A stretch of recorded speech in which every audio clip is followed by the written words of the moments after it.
Donc on va clore cette journée théâtrale par une table ronde.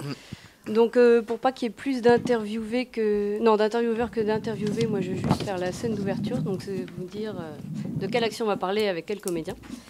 Donc l'objet de ce dernier acte, c'est OVNI. OVNI, donc modèle journalistique qui a atterri dans le paysage médiatique français en 2009, qui comme Jourdain est un acronyme qui signifie objet web non identifié, mais qui pourtant, dans sa manière de se présenter, donnait déjà des clés d'identification potentielles. Donc je vous cite quelques mots-clés, quelques hashtags, quelques slugs, suivant le média dont on parle, qui seraient médias d'enquête, reportage, culture numérique, et celui qui nous intéresse aujourd'hui particulièrement, data journalisme, bien sûr.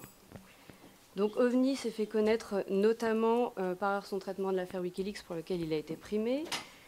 Il se présentait comme un laboratoire d'exploration de pratiques journalistiques en renouvellement, de pratiques journalistiques en création.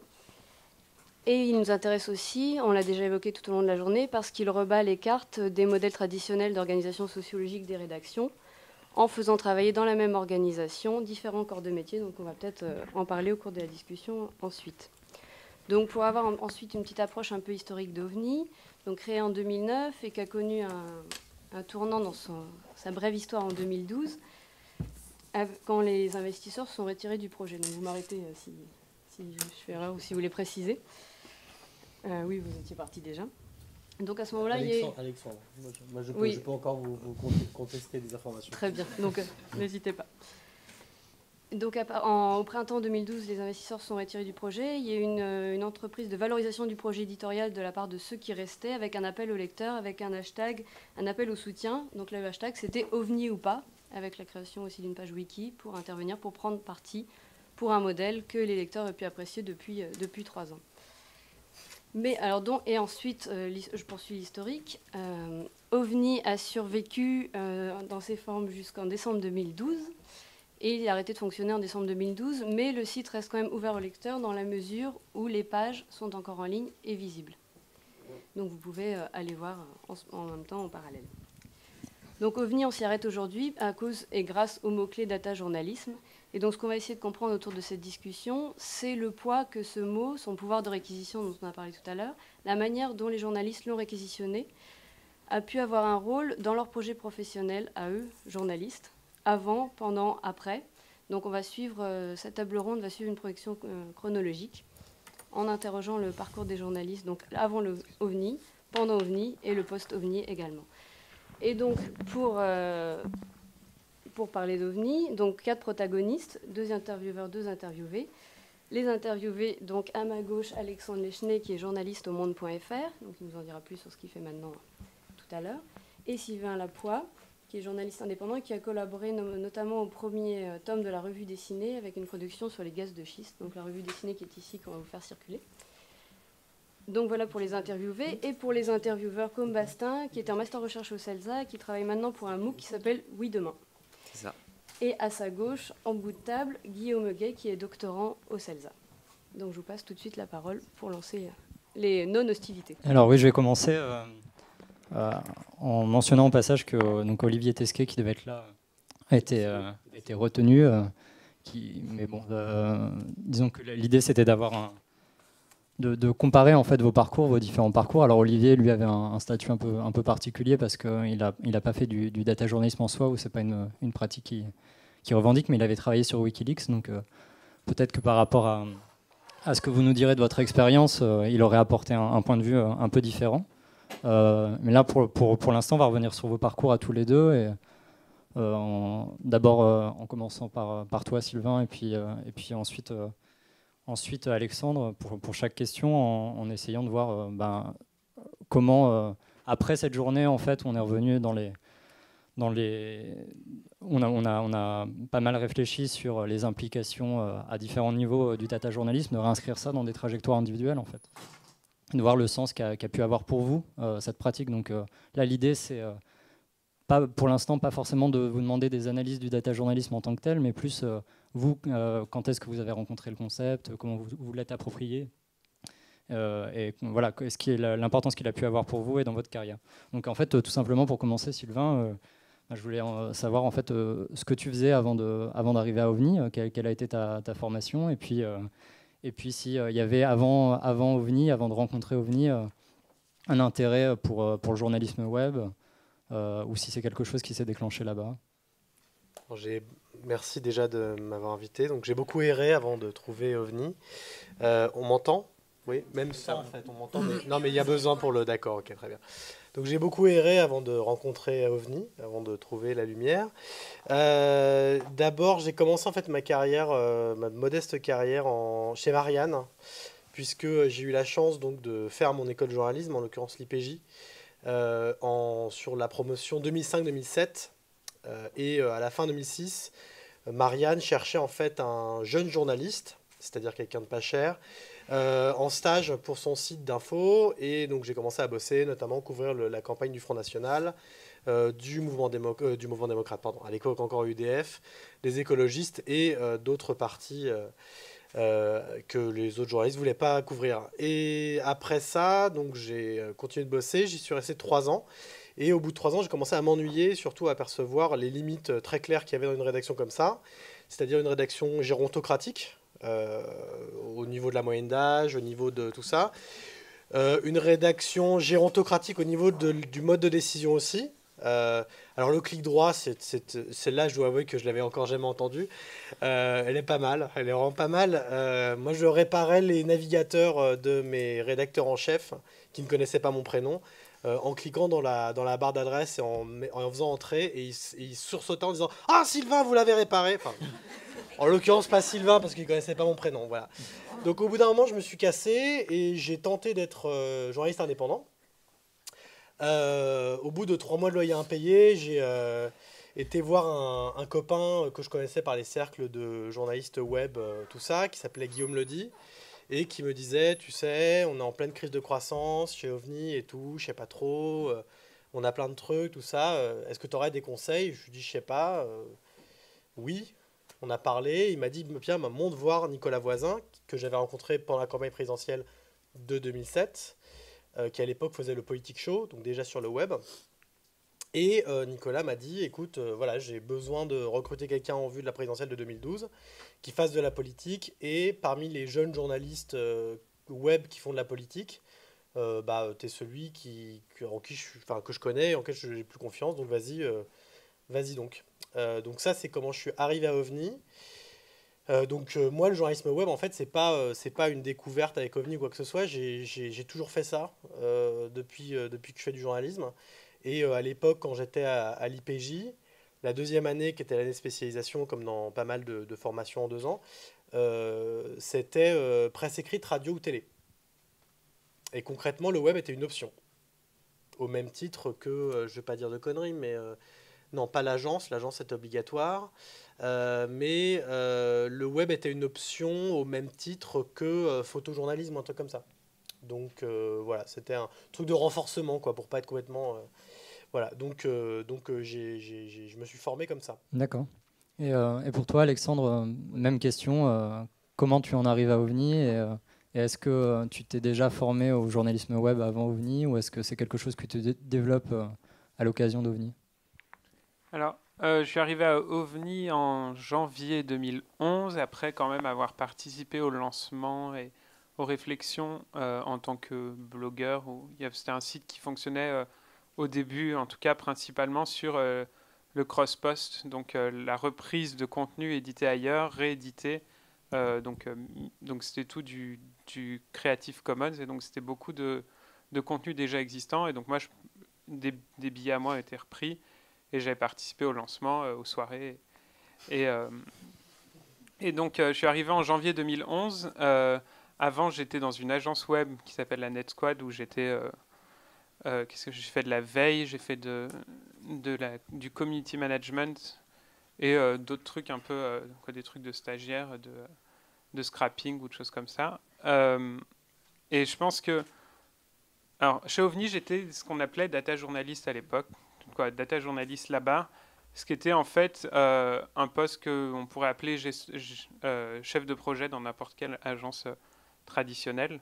Parce que principalement, le travail du data journaliste chez OVNI, c'était de rencontrer les clients, de concevoir un projet, de faire un devis, d'attendre que le devis soit signé, ce qui n'arrivait pas souvent, et ensuite de suivre la conception du projet avec les graphistes, avec les développeurs, et aussi en allant chercher des données et en les mettant en forme. Et du coup, je dirais que je suis devenu journaliste de données en partant d'OVNI, en jouant sur cette ambiguïté qu'il y avait autour d'OVNI, où tout le monde faisait un peu tout, il y avait beaucoup de choses, et donc je ne sais pas si ça répond à la question. Oui, en fait, du coup, pour préciser un petit peu, là, quand tu dis que tu faisais un travail de chef de projet, c'était lié un peu à la double nature d'OVNI, Oui, avec le côté éditorial et le côté 22 mars, entreprise de développement d'applications.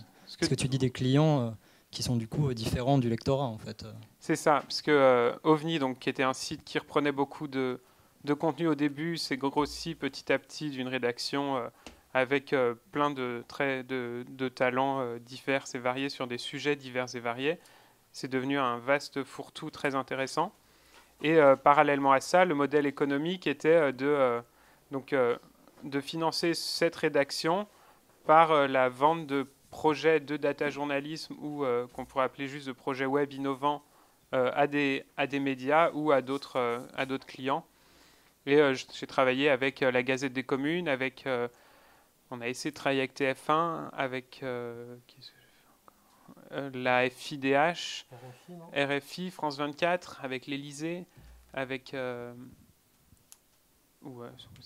y avait quelques autres. D'accord, et donc c'est à OVNI qu'on t'a proposé travaille avec nous, soit data journaliste, avec, comme tu le dis, le côté un petit peu, bon c'est un mot, et puis derrière, je fais quelque chose qui est peut-être plus proche de chef de projet, ou est-ce que c'était aussi une proposition de ta part qui venait de la manière dont tu présentais tes compétences?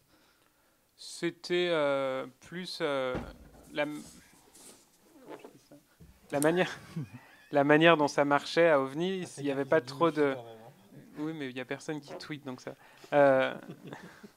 Il n'y avait pas trop de... Il n'y avait rien de formel, c'était on prenait un café, on disait « Oh, tiens, viens travailler avec nous ». J'ai dit d'accord, parce que j'avais envie de partir de mon boulot. Je suis arrivé le jour même, on m'a dit « Bon, bah, tu pourrais... Voilà, comme j'étais un peu...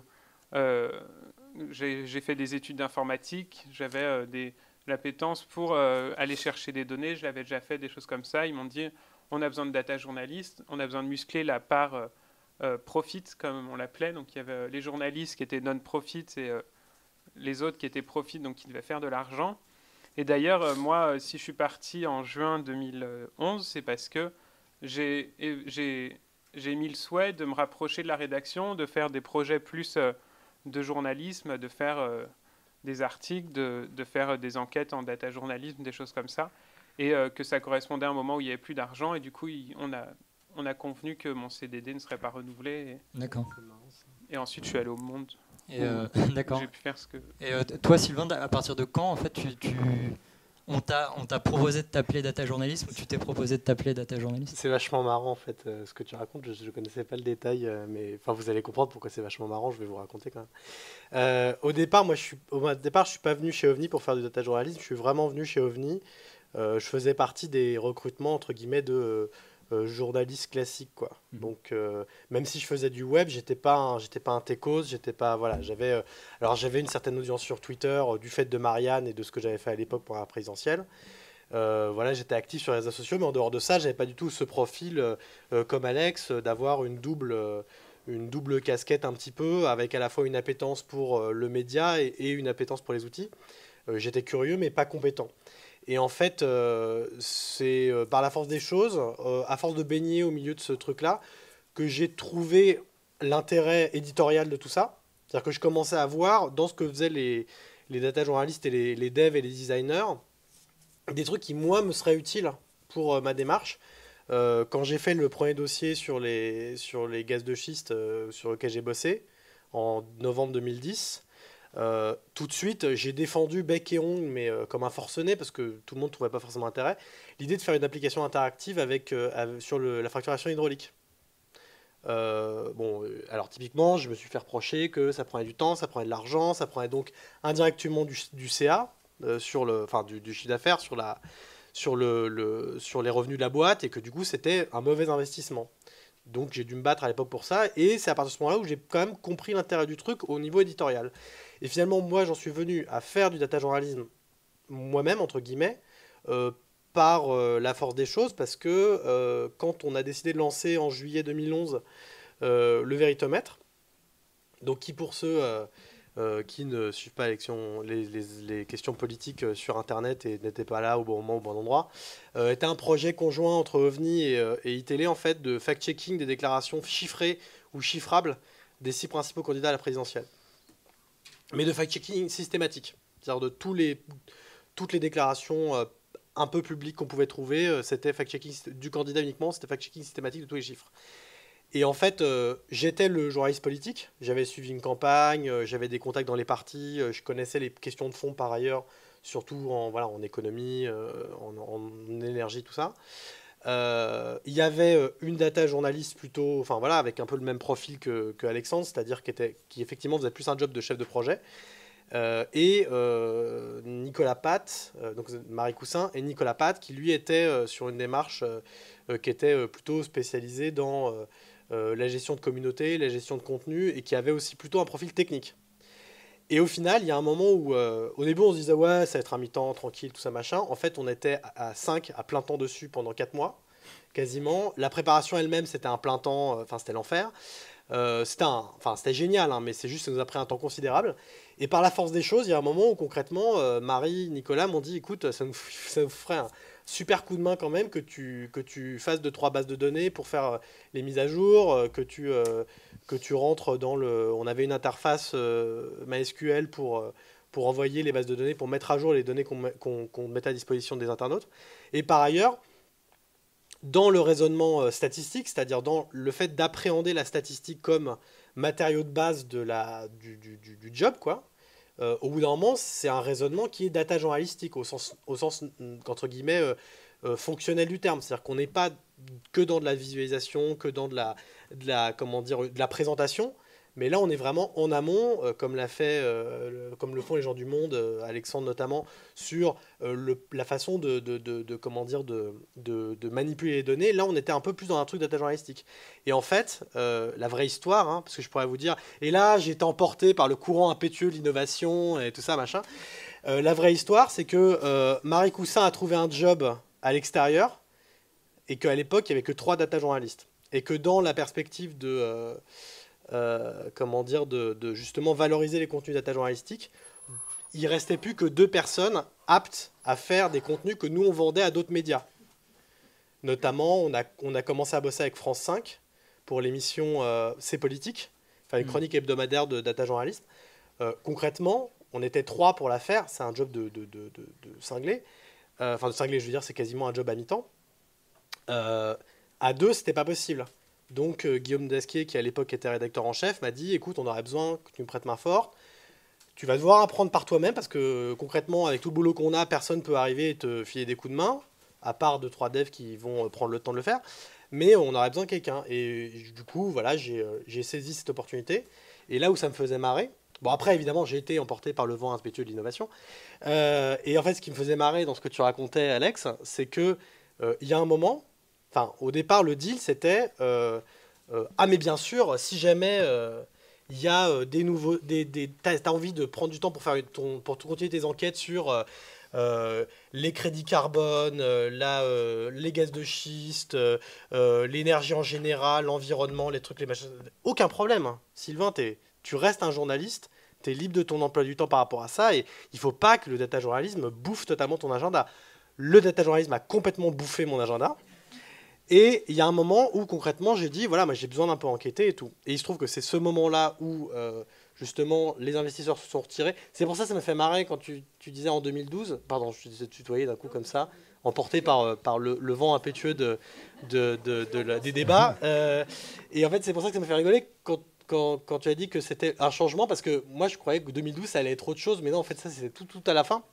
Parce que, voilà, on a communiqué tardivement, mais la situation allait mal beaucoup plus tôt que ça. Hein. Faut dire les choses.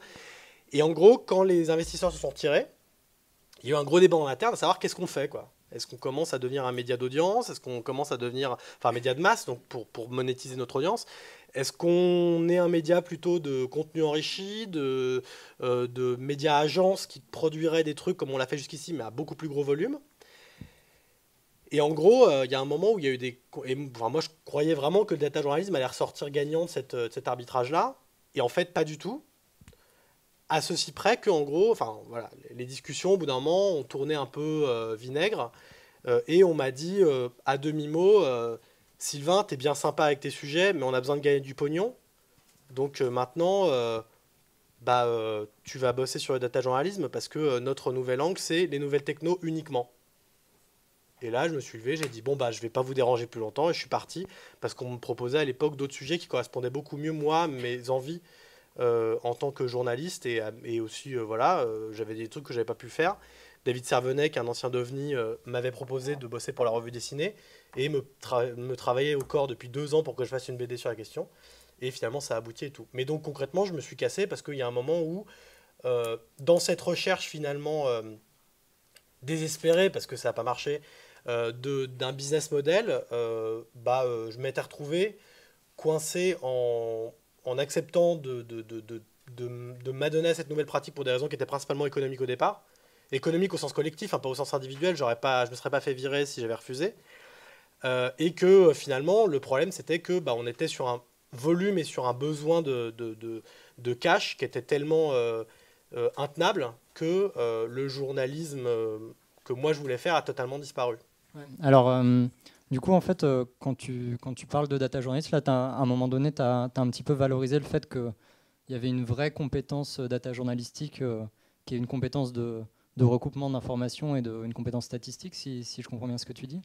Et tu dis aussi que finalement, quand on te demandait de faire du data journalisme, ça t'emmenait sur le côté profit de OVNI et que tu voulais avoir plus de temps pour faire tes sujets à toi. Donc ma question, en fait, c'est qu'est-ce que tu mets, toi, derrière le mot de data journalisme? Et est-ce que dans le journalisme que tu as envie de faire, au sens où tu n'as pas à travailler pour des clients, mais tu te soucies de sujets qui te tiennent à cœur. Des lecteurs, en fait. Ça. Voilà, oui. On peut le définir par la négative ou positivement. Est-ce que quand tu travailles sur des sujets qui te tiennent à cœur, pour toi, il y a encore quelque chose de l'ordre du data journalisme qui caractérise ton travail? Alors totalement, vraiment, et c'est rigolo. Et pour le coup, je le dis sans vouloir me laisser emporter par le vent impétueux de l'innovation, mais vraiment, même dans mon organisation quotidienne en tant que pigiste, parce que je suis pigiste, il y a des trucs qui sont restés du data journalisme. Mais c'est très con, hein, mais juste, j'ai aujourd'hui un suivi, par exemple, de mails et un suivi de facturation, etc., qui est une vision et une analyse de mes rapports avec mes différents employeurs qui est totalement liée à la façon dont j'ai, au bout d'un moment, fini par envisager mes fournisseurs d'infos, mes sources d'infos, qu'elles soient ouvertes ou non. Et concrètement, ça m'a beaucoup formé et ça m'a beaucoup amené à une rigueur qui, sincèrement, après 3 ans chez Marianne, avait été un petit peu émoussée, quoi. Parce que moi, chez Marianne, l'une des raisons pour lesquelles je suis parti, c'est qu'un jour, mon rédacteur en chef a viré des chiffres que j'avais mis des semaines à trouver de mon paplard, en me disant « t'es sympa, on s'en fout ». Et là, je suis tombé de ma chaise, je lui ai fait remarquer, mais c'était pas le propos.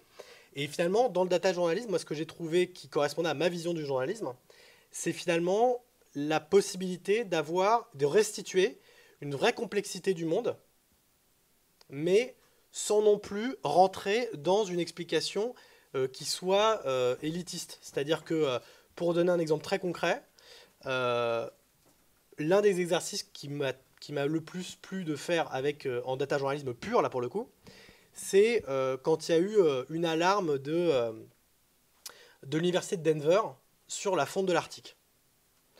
J'ai trouvé ça vachement intéressant parce que c'est un marronnier, mais c'est, enfin je veux dire, c'est pire que ça. C'est l'origine du gland, quoi. C'est incroyable. Et là-dessus, on l'a entendu tellement de fois, la fonte de l'Arctique, tout le bordel, que qu'est-ce qu'on pouvait bien en faire? Et en fait, on lisait le truc, mais le ton des scientifiques était même pas alarmiste. Il était catastrophique, quoi. Ils étaient mais scandalisés. Et bon, c'était une brève. Et finalement, on est revenu à la source même du propos, qui est en l'occurrence donc à l'université de Denver, le NSIDC, qui est un centre de recherche sur la fonte des glaces qui est lié à la NASA. Et il se trouve qu'ils filaient toutes les données, c'était phénoménal. Ils avaient des relevés tous les 2 jours de la surface de banquise polaire, tout sur les 2 pôles. Alors évidemment, il y avait la banquise, donc qui est de l'eau qui flotte, hein, je vous rappelle juste, parce qu'il y a aussi de la glace, enfin qui est de la glace qui flotte, il y a aussi de la glace au-dessus de la surface, qui est la glace vraiment problématique. Hein, mettez un glaçon dans l'eau, vous comprendrez ce que je veux dire. Et bref, quoi qu'il en soit, ils avaient toutes ces données qui étaient dispo, il y avait des données cartographiques, et on avait vraiment un matériau brut qui était énorme. Et finalement, en chopant ces données, en la manipulant, on a pu, en visualisant ça très simplement, comprendre quel était le problème. Mais après, il a fallu qu'on trouve à partir des éléments disponibles, et notamment des surfaces, parce qu'ils avaient le tracé précis de la banquise arctique, à partir de ces surfaces, il a fallu qu'on trouve un moyen de restituer nos conclusions tirées de cette complexité, entre guillemets, raffinée par les outils. En gros, on a fait des graphes et on a vu la baisse tendancielle du taux de glace, si je peux dire, du taux de banquise. Et il a fallu qu'on restitue ça d'une manière pertinente à tout point de vue, c'est-à-dire dont le propos soit raccord avec ce que disaient les scientifiques et dont le rendu ne trahisse pas non plus le matériau de base. Et c'est comme ça qu'en fait, ce qu'on a fait, pour faire très simple, c'est qu'on a fait un GIF animé. Et on a pris la surface de la banquise, et comme personne ne regarde la Terre comme ça, hein, à part les ours polaires qui sont sur le dernier glaçon qui flotte. Et du coup, ce qu'on a fait, c'est qu'on a fait une projection géodésique depuis la banquise sur l'Europe, qui est un référentiel géographique compréhensible pour un Français. Et on a fait en fait plusieurs images avec la banquise à diverses étapes de crise, entre guillemets, de minima d'été. Et ça a très bien marché, parce que c'était une image et elle mettait 10 secondes à être vue et peut-être 20 secondes à être comprise, si vous la regardez. Un nouveau moyen de traduire la complexité. Et du coup, oui, c'est-à-dire qu'on est parti d'un truc assez complexe avec une information importante et on a pu le restituer sans trahir le matériau de base. Et en plus, ça c'est le bonus, en donnant libre accès à l'intégralité des données qu'on a utilisées, y compris nos documents de travail. On a donné accès aussi à nos bases de données. Et là, pour le coup, c'est une méthode totalement guardiane, très très classique, quoi. Alors, je redonne un peu la parole à Alexandre. Alexandre, toi, du coup, si tu t'es défini ou redéfini comme data journaliste pour de bon en partant d'OVNI et en jouant un peu sur l'ambiguïté, qu'est-ce que tu mets là derrière, même aujourd'hui, puisque je ne sais pas si tu utilises encore le mot aujourd'hui. Alors, déjà, OVNI, ça m'a quand même servi à être embauché, puisque je me souviens que quand le rédacteur en chef passait dans les locaux, il ne savait pas mon prénom, mais il disait toujours, parce qu'il fait visiter, il y a toujours des visites au monde, alors il présente les services, et il disait, c'était à l'époque, j'étais au service politique, et il dit, lui, il vient d'OVNI. Et donc, c'était quelque chose qui était, et qui était bien montré par le graphe de Pierre Karl. C'était vraiment qu'on a quand même une image qui est attachée à nous. Moi, je suis resté 6 mois et pourtant, je viens d'OVNI et les gens savent à peu près... Ils ne savent pas forcément ce que faisait OVNI, mais il y a une très bonne image qui est associée aux médias, donc tant mieux. C'était bien quand même. Et maintenant, moi, j'ai été embauché pour faire...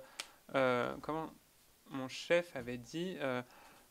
quand il m'a présenté le premier jour, il a dit « Alexandre, il vient faire des trucs avec nous, on ne sait pas trop ce que c'est, mais ça va être bien ». Et donc l'idée, c'était vraiment de faire ça, c'était d'essayer d'utiliser tous les outils qu'il y a sur Internet pour faire des nouvelles formes de journalisme, faire des nouvelles formes de présentation d'informations. Donc on a fait des cartes, j'ai fait des graphiques, j'ai fait des calculatrices pour les sondages, j'ai fait... et c'est vraiment ce que maintenant, ce qu'on appelle data journalisme, mais comme on met tout et rien, et j'ai pas encore trouvé comment je m'appelais. Je parle de journalisme assisté par ordinateur, qui rejoint un peu le quart des Américains. Et donc, je fais ça maintenant. J'ai été embauché au service politique d'abord pour le faire pendant la campagne, et ensuite j'ai été embauché en CDI pour le faire sur tous les sujets. Et je fais ça, j'essaye de mettre ces pratiques dans la rédaction, aussi bien essayer de pousser certains rédacteurs à faire un peu de JavaScript ou de faire de l'investigation à partir des données ou à partir d'Internet, voire de l'informatique. Et qu'est-ce que... Oui, donc là, c'était un petit peu pour voir ce que toi, tu mettais derrière data journalisme. Peut-être une dernière question avant de te passer la parole. Je veux juste ajouter un tout petit truc, rapidement. Rapide, ouais. C'est que tu as demandé ce que j'avais gardé du data journalisme. J'ai été très positif sur le côté méthodologique. Ouais. Par contre, je mettrai un très très très gros bémol. C'est qu'il y a j'ai plein de collègues, quand j'ai quitté OVNI et que j'ai dit que j'allais devenir pigiste, qui m'ont dit « Ah bah c'est cool, tu vas pouvoir faire des piges de data journalisme ». J'en ai fait une, avec un média très honnête et tout, enfin Arte pour ne pas le citer. Concrètement, il n'y a pas de grille de tarifs. Donc quand vous arrivez et que vous dites « Ah bah je vais coder un petit truc en HTML », en l'occurrence c'était une carte avec des layers, enfin c'était très basique, hein. Carte, bouton, layers, machin, on-off, tout le boxon. Et en l'occurrence, tout le reste, la cartographie, je l'ai faite avec un designer. C'est moi qui me suis occupé. En tout cas, j'ai été chef de projet, entre guillemets, là-dessus. J'ai réuni les données, j'ai fait le truc. Concrètement, Pas de grille. j'aurais écrit un descriptif de ce que j'ai fait en termes de contenu. J'aurais été payé autant au feuillet. Donc, moi, en tant que pigiste, il n'y a aucune valorisation de cette compétence-là. Et d'ailleurs, on m'a proposé pour d'autres médias, genre, ouais, tu pourrais nous faire une pige, et puis un truc de data journalisme. Et là, j'aurais dit, ouais, mais et du coup, vous me le payez comment, truc de data journalisme? Alors bon, il y en a qui m'ont proposé des droits d'auteur, ça c'était rigolo. Et concrètement, la plupart me disaient, bah non, mais c'est un supplément, tu vois, pour l'instant, on n'a pas de modèle économique là-dessus.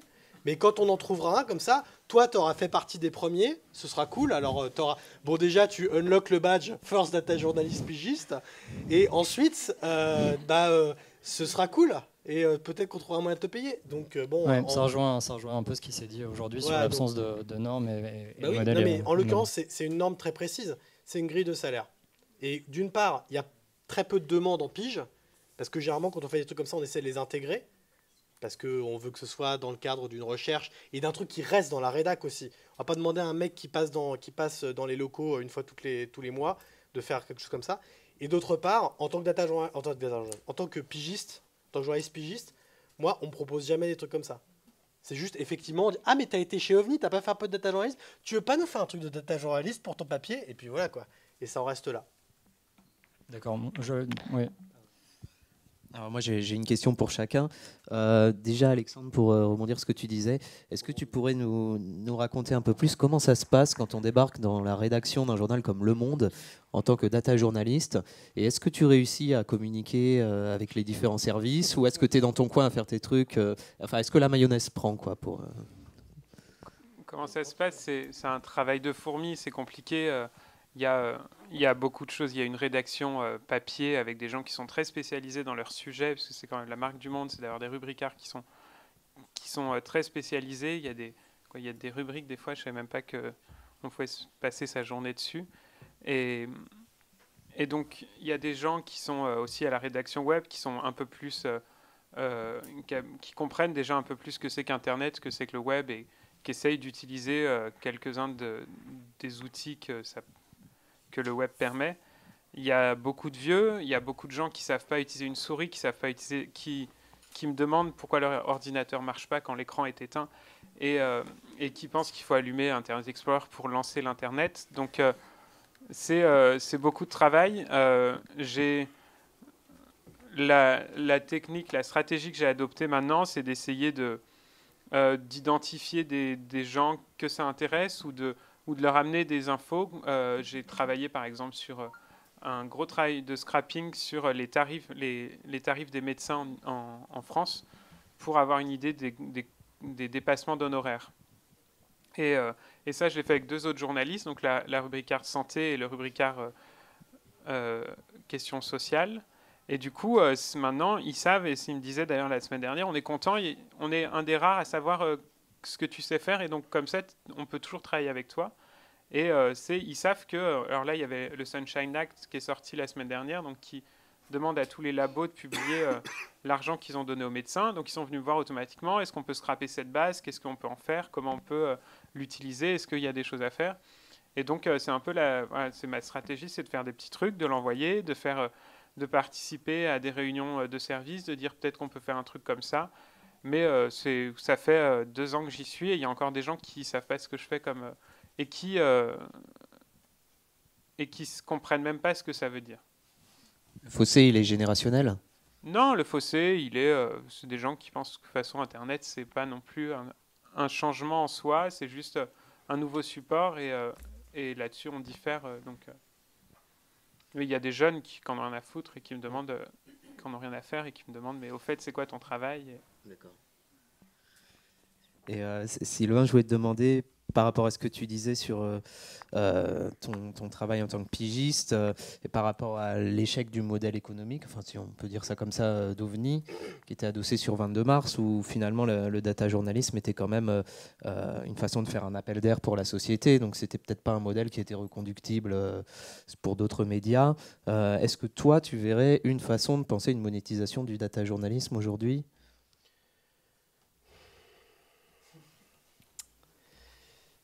Aujourd'hui, non. On se rappelle. Mais non.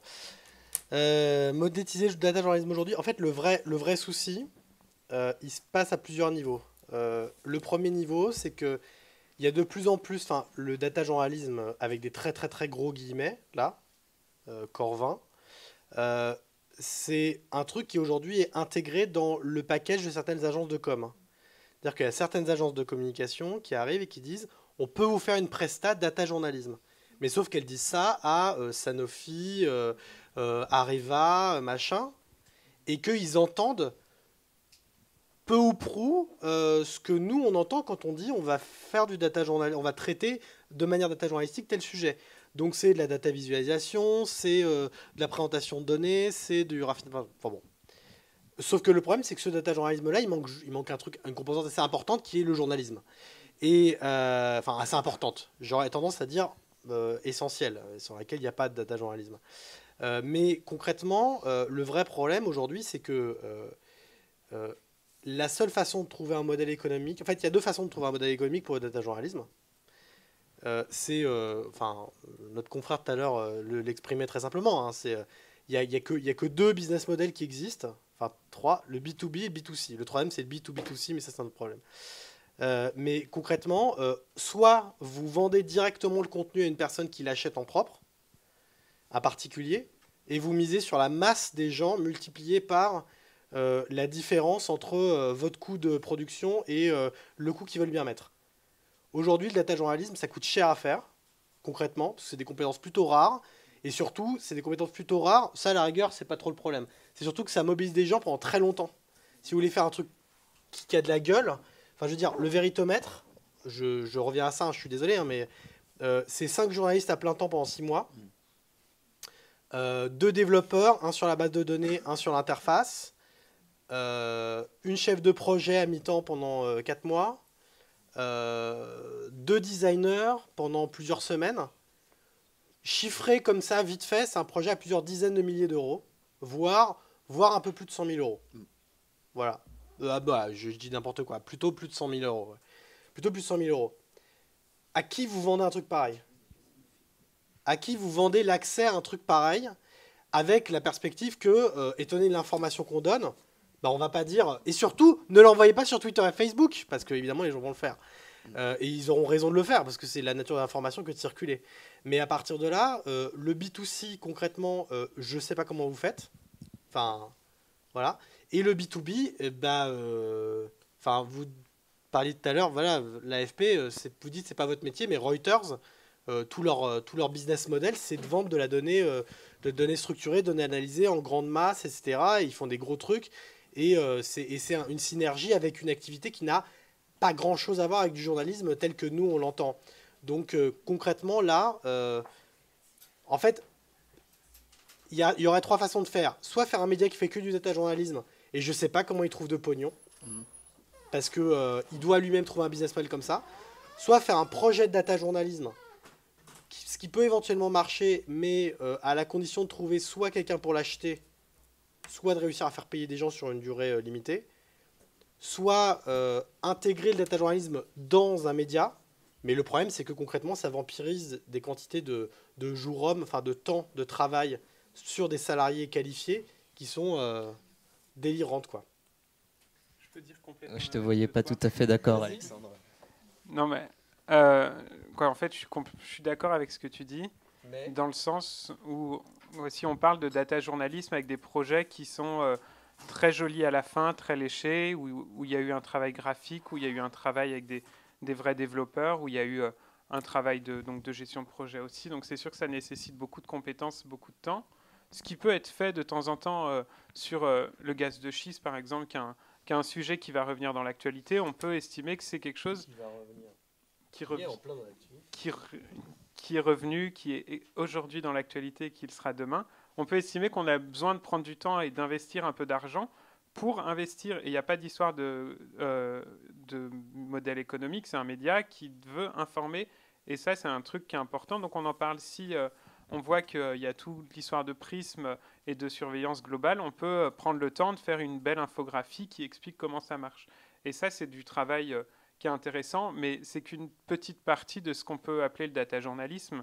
Et ce que donc le directeur de l'IJBA est parti, mais j'ai donné des cours l'an dernier. J'ai participé à la deuxième session, et je leur ai dit on va faire des trucs moches, mais parce que c'est pas grave. Ce qui compte, c'est quand même l'information. On est allé chercher des données, on a fait de l'analyse, et il n'y avait pas de passe graphique. Il y avait des trucs en développement que les étudiants ont fait ou que moi j'ai effectué. C'était des choses qui étaient assez faciles à faire, qui étaient moches en code, c'était moche en graphique, mais au moins il y avait l'information.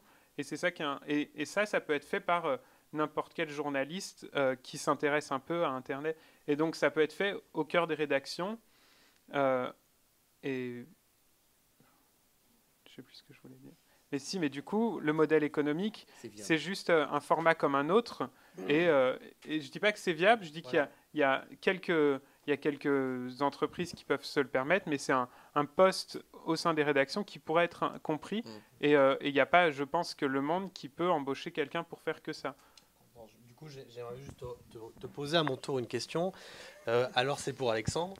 Non, mais c'est donc, il y a un moment où on tombe quand même d'accord sur le fait que, et c'est ce que j'entendais au final, et je suis d'accord avec ce que tu dis, certaines grosses boîtes, et généralement d'ailleurs, si vous regardez, OVNI est une aberration sur un plan économique, puisque c'est le seul média indépendant qui a tenté de faire du data journalisme de façon systématique. Les autres, c'est des trucs ponctuels. Et il n'y a que des grosses boîtes de médias qui, par ailleurs, gagnent de l'argent ou en perdent pas trop, ou trouvent quelqu'un pour leur filer du pognon en continu, qui se permettent de faire du data journalisme. Mais donc, on est bien d'accord au final que le data journalisme ne représente pas en lui-même, ne contient pas en lui-même pour l'instant, tu vois, une viabilité économique. C'est ça que je voulais dire. Mais je suis d'accord avec toi aussi sur le fait que des grosses boîtes peuvent se permettre de le faire. Je veux juste savoir si tu es d'accord avec ça. Mais en fait, c'est un peu comme si on se demandait si on pouvait faire une boîte de micro-trottoir. Et c'est juste un format. Et donc, mais oui. Mais je suis d'accord. Mais donc, juste, non. Le data journalisme ne crée pas de business model ou de rentabilité. Non. Voilà, on est d'accord là-dessus. C'était ça la question en fait. D'accord. Du coup, juste pour terminer avec ce débat, ça me fait penser, moi je vois peut-être un paradoxe, en tout cas une tension. Je reprends le terme de journalisme de luxe que vous avez utilisé tout à l'heure.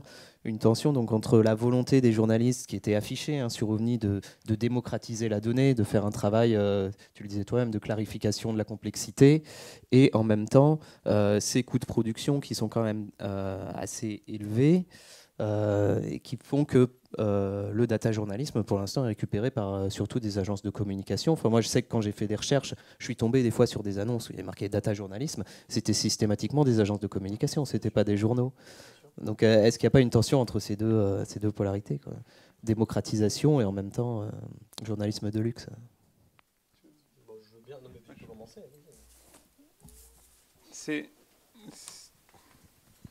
Moi, j'ai une position compliquée aussi au journal, puisque je m'occupe du coup des questions d'open data, parce que je suis usager et un peu militant, et du coup, je pense que c'est un sujet dont il faut parler. Et globalement aussi, toutes les données, il y a de plus en plus de données, quoi qu'on dise, il y a de plus en plus d'utilisation de ces données. Il y a tout ce qu'on appelle le big data qui, en termes marketing, les gens essayent d'affiner la connaissance de chaque client et des choses comme ça. Et donc, souvent, oui, il y a du data washing, de présenter les données de Areva pour montrer que c'est facile de manipuler les données. C'est c'est mon métier dans le sens où je les utilise pour illustrer qu'on peut les tordre dans tous les sens. Mon travail, ce sera de dire voilà comment j'ai choisi d'analyser ces données.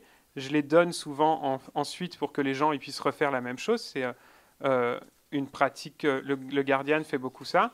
Les entreprises, elles vont prendre les données et plutôt que de dire il y a 30% d'énergie, je sais pas, qu'est-ce qu'on peut dire comme bullshit sur le nucléaire, mais en tout cas, ils vont prendre un chiffre et ils vont le tordre dans le sens qui leur convient. Ils vont pas forcément être transparents sur d'où vient le chiffre, quelles sont les sources. Les partis politiques, d'ailleurs, ont beaucoup fait ça pendant la campagne en réaction au fact-checking. L'UMP a sorti un grand tract où il y avait des tonnes de chiffres assénés, plein de petits 1, des sources, des rapports ci, rapports cela. Mais en même temps, on pouvait faire exactement la même chose avec les mêmes chiffres ou avec les chiffres inverses, juste en étant plus modéré ou beaucoup moins militant. Donc, je ne sais pas si ça répond à la question. C'était ta réponse, hein, moi, après. C'est terrible, quand tu as fini de répondre, je ne sais plus ce que c'est que la question. C'était quoi déjà la question? Qu'il y avait une tension entre la volonté affichée donc, de démocratisation des données et en même temps la façon dont c'était récupéré maintenant. En fait, moi, il y a un concept qui me paraît complètement ridicule, et en ça, je rejoins un peu mon confrère de l'AFP. C'est l'idée que tous les jours, ou alors je dis le contraire, je sais pas. Tu me diras. Tous les journalistes devraient être data, développeurs, designers, machin, etc. Il y en a qui ont essayé, ils pouvaient plus faire leur taf et ça servait pas à grand chose. Après, ce en quoi je crois beaucoup, c'est que Alex fait de l'enquête aussi bien que d'autres font de l'enquête sur le terrain. Il y a juste un moment où il faut choisir. Et concrètement, il y a un moment où il faut produire quelque chose. Et c'est un peu ça le problème qu'on a eu parfois, c'est que dans cette idée qu'on pouvait, entre guillemets, faire fleurir n'importe quel sujet en des tonnes de trucs différents, on a juste oublié qu'au départ, il y a quand même une mission d'information. Et pour moi, c'est pas tellement une tension. C'est-à-dire que je pense que, au fur et à mesure, le data journalisme peut être une façon de réinjecter de l'enquête là où on a tendance à la négliger, y compris et notamment dans du traitement de flux d'actu, etc. Voilà, tu parlais tout à l'heure de la réserve parlementaire. Je me souviens, enfin, j'avais déjà publié un truc là-dessus, c'était fin 2011, chez OVNI, fin 2012, non, 2011. Fin 2011, chez OVNI, c'était un scrapping, en fait, donc la récupération sur les jaunes du budget des subventions données aux associations par des parlementaires. Et du coup, on avait donné, comme ça, toute une liste de trucs, et concrètement, pour la personne, c'était un ami dev qui m'avait filé un coup de main, pour la personne qui m'avait filé un coup de main, c'était pas grand-chose que de faire une petite regex en Python pour faire une extraction sélective des données et les mettre dans une forme... oui, vous pourrez vérifier, ça veut dire quelque chose. Pour les mettre dans une forme qui soit exploitable, utilisable, etc. Pour moi, c'était pas grand-chose.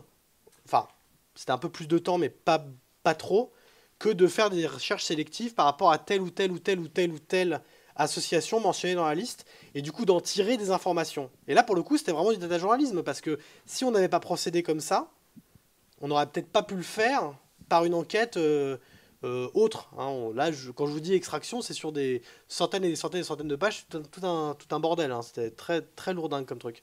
Bref. Et donc, du coup, pour moi, c'est peut-être une façon de réinjecter de l'enquête. Mais il n'y a pas vraiment de conflit. Le seul vrai conflit qu'il y a, et ça, malheureusement, il est irréductible, c'est un conflit économique entre les priorités éditoriales comment dire, en termes de business model, et d'autre part, bah, le niveau de vie des médias. Sans parler de projets énormes sur voilà hyper léché, joli, interactif, tout ce que vous voulez machin. Même un truc de data journalisme juste un peu sympa et pas trop mal foutu et qui apporte de l'info. S'il vous prend 2 jours à faire, dites-vous que c'est qui m'avait dit ça déjà? Je sais plus quel site, mais qui me disait que en gros eux c'était ils crachaient 10 papiers par jour. Donc concrètement, pour que ce soit rentable aux yeux des gens qui financent un média qui crache 10, où chaque journaliste crache 10 papiers par jour, il faut que votre papier, votre truc de data journalisme, qui a pris 2 jours, fasse 20 fois plus d'audience que chacun de ces papiers, ou plus d'audience que la somme des audiences de ces 20 papiers. Et le problème, c'est que concrètement, et je pense à Newsring et à d'autres, c'est une vision qui n'est pas du tout technocratique machin, qui a été mise en place dans certains sites, et qui du coup questionne vraiment la notion en fait, et c'est là où il y a une tension pour moi, la notion du temps de l'usage du temps journalistique. C'est à quoi on utilise cette heure de journalisme. Je pense que les heures d'enquête d'enquête en data d'Alexandre sont bien utilisées, a fortiori quand il s'appuie sur des compétences présentes dans la rédaction du Monde. Je continue de penser que le temps que j'ai consacré à faire une application interactive basiquement interactive sur la facturation hydraulique, ou bien mon petit gif sur l'article, c'était bien utilisé. Mais la question c'est comment est-ce que économiquement on peut assumer ce taux de conversion là qui au plan économique est pour l'écrasante majorité non pas des rédacteurs en chef mais des directeurs de rédaction inacceptable. D'accord. Une autre question plus sur OVNI pour revenir un peu à l'expérience OVNI. Moi je dis en fait j'ai fait mon travail, je le fais toujours d'ailleurs, mon travail de recherche sur le site. Vous y arrivez ? C'est pas évident. Ouais. C'est pas évident. Il y a quelque chose qui m'a frappé. En fait, j'ai analysé les discours portés sur le journalisme par OVNI et c'était l'importance du nombre de néologismes qui étaient créés autour du journalisme sur OVNI. J'en ai listé à peu près 40, mais juste là, comme ça, sur le web, il y a quand même journalisme augmenté, néo-journalisme. Tu parlais de journalisme assisté par ordinateur, data journalisme évidemment, journalisme 2.0, etc. Comment vous l'interprétez cette profusion de néologismes? Est-ce que c'est juste un bouillonnement créatif ou est-ce que ça témoigne d'un malaise? Vous avez entendu ce qu'on a dit? Non. Si? D'accord.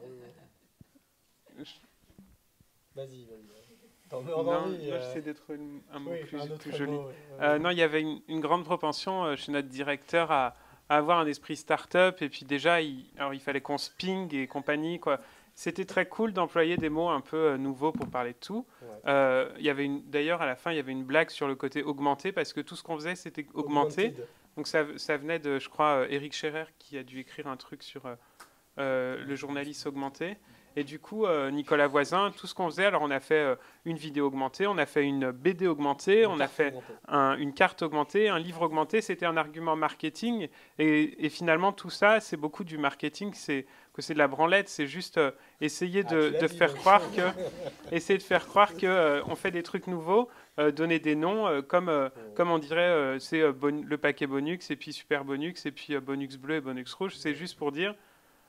c'est vraiment, je pense, il y avait vraiment un côté marketing dans tout ça qui n'est pas du tout à négliger quand on parle d'OVNI, et même dans le traitement de la manière dont on parlait du journalisme, c'était aussi beaucoup ça. Il y avait aussi un côté auto-persuasion. On essayait de se convaincre que ce qu'on faisait était différent, mieux, que c'était l'avenir, que c'était l'innovation et compagnie. Et je ne dis pas qu'il n'y avait que du faux et que de la branlette, mais il y avait quand même beaucoup d'enrobage autour de tout ça, comme autour du terme data journalisme, qui finalement était aussi un moyen de vendre une Google Map à 5 000 €, alors qu'une agence traditionnelle aurait fait la même chose pour 10 fois moins peut-être, en serrant les coups.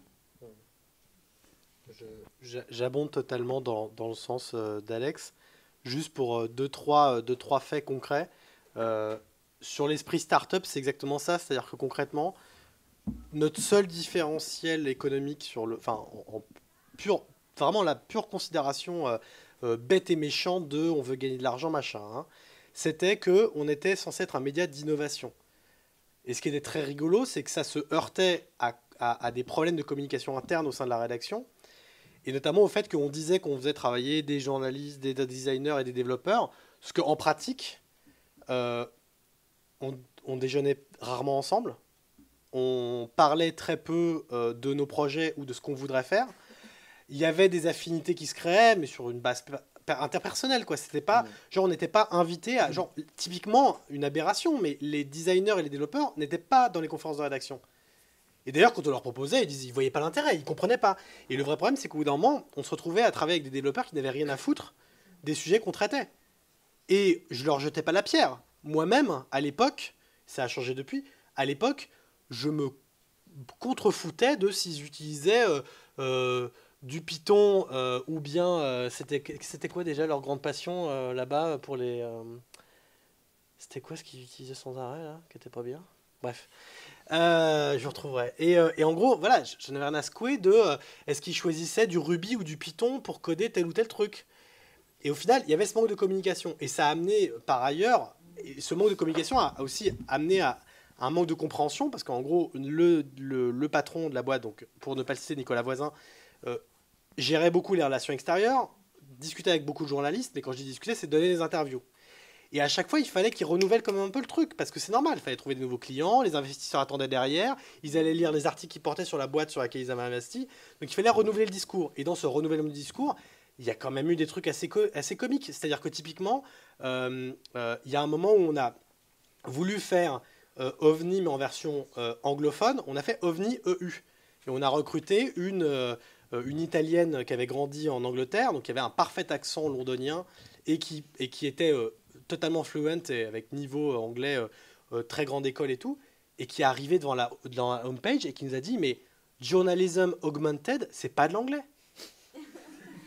Et elle nous a dit ça, parce qu'elle nous dit « C'est Augmented Journalism, maybe okay, but Journalism Augmented, never happened ». Et voilà, et on était là comme des crétins à savoir que notre baseline était du mauvais anglais. Et néanmoins, il continuait à dire map augmented, machin et tout, et nous on pouvait pas le rattraper. News augmented, pardon. News augmented, never happened. Bon, bref, Federica, si tu nous entends. Et voilà, et donc à côté de ça, ça nous a même posé des problèmes juridiques que j'ai dû régler pour ma part à titre personnel. C'est que on a failli refuser de me donner ma carte de presse parce que sur mes feuilles de salaire, j'étais community editor. Donc il avait fallu renommer mon poste pour, entre guillemets, adopter l'espèce de démarche néologisante générale. Et quand je dis ça, je déconne pas, hein. J'ai le courrier du CCIJP qui me dit l'intitulé de votre poste, community editor, n'est pas reconnu par nos instances comme un poste de journaliste. Et j'avais été obligé, en gros, de leur faire valoir notamment mes piges au groupe Prisma, chez Management et chez Capital, pour leur dire si, je vous jure, je fais du journalisme en vrai. Et c'était ça la conséquence. Et au final, je pense que le terme branlette est assez approprié. Bah, on va terminer là-dessus. Non, on va pas terminer là-dessus. Si, on va terminer là-dessus. Alors, je sais pas si on ouvre un peu à la salle ou on passe la parole aux metteuses en scène. On est Bah oui, s'il y a des questions pour prolonger. Sauf si vous devez... Ah bah allons-y. Mais vite. Tout le monde est un peu crevé. J'ai une question. Et maintenant, notamment dans la revue dessinée, est-ce qu'il reste quelque chose de cette pratique, de cette rigueur, du fait d'être en fait chef de projet toujours qu'est-ce qui reste de ça? Alors dans la revue dessinée, en fait, ce qui est marrant, c'est que la revue dessinée a vraiment, en fait, ils ont les qualités et les défauts à peu près inverses d'OVNI. C'est-à-dire que la revue dessinée, et je le dis pas parce que je bosse dedans, etc., et avec tout le respect que j'ai pour les gens avec qui je bosse, c'est qu'ils ont une telle attention au fond que finalement, il y a plein d'envies, de projets et tout, qui ont été un petit peu sous-exploité, parce que le principal but de la revue dessinée, c'était de faire de la bonne BD et de faire de la bonne info, quoi. Et donc concrètement, il y avait le projet de faire du data journalisme ici, de la carte là. Alors ce sera plus le cas dans le deuxième numéro. Je suis en train de préparer, notamment j'ai bouclé les rubriques, parce que ma BD est en 3 épisodes, donc du coup dans le deuxième numéro il y en aura plus. Mais sur le premier numéro, on se disait ouais, on va faire du data journalisme, du machin, du truc, du bidule et tout. Et c'était génial parce qu'il y avait une ambition d'intégrer cette vision-là en disant nous voulons aussi être dans un journalisme d'innovation. Comment dire, aussi au niveau numérique, pas seulement au niveau du format. Mais finalement, le premier numéro, c'est bouclé avec une grande priorité au fond, et je pense que c'est pour le mieux. Mais on est en passe d'intégrer, et notamment grâce aux très bonnes ventes du premier numéro et aux abonnements qui commencent à rentrer, on a des moyens, et l'une des priorités de la revue dessinée, c'est de faire un site moderne, avec des contenus intéressants, et surtout, et c'est un peu ce qu'on essaie de faire avec France Info, dans Trait d'info, qui est une rubrique tous les vendredis, de faire se croiser le data journalisme et la BD pour finalement intégrer cette nouvelle façon, cette nouvelle forme de data journalisme dans des usages d'enquête, parce que pour moi c'est avant tout ça quand même le data journalisme, faut pas déconner, dans cette forme dont on se veut les promoteurs.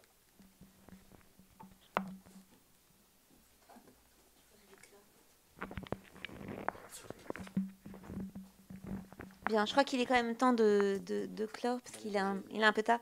Merci beaucoup pour vos témoignages, votre intervention. Et merci à tout le monde d'avoir assisté à cette journée. Donc pour le moment, Jourdain ferme boutique, va bientôt fermer boutique puisque le projet devait durer 1 an, donc jusqu'au 31 octobre. La question des données, du journalisme et des données, du data journalisme, je crois, en revanche, ne va pas nous quitter. Et je crois qu'on sort plutôt convaincu en fait de la nécessité d'inventer quelque chose en la matière et de sensibiliser nos étudiants à cette question, les étudiants en journalisme bien sûr, mais pas seulement. Et malgré tous les constats un peu de semi-échec, on ne sait pas s'il est trop tôt, il est un peu trop tôt ou bien il est déjà trop tard, ou je ne sais quoi, mais je pense qu'il faut que ça demeure dans notre horizon. Voilà, donc la journée va a priori être mise en ligne, si vous avez bien tous donné votre autorisation de diffusion. Et puis il y aura sans doute une publication dont il faut qu'on s'occupe collectivement, différents articles ici ou là, et le site, bien entendu, que Pierre Carl a animé jusqu'à maintenant, projetjourdain.org. Voilà, merci à tous et à bientôt.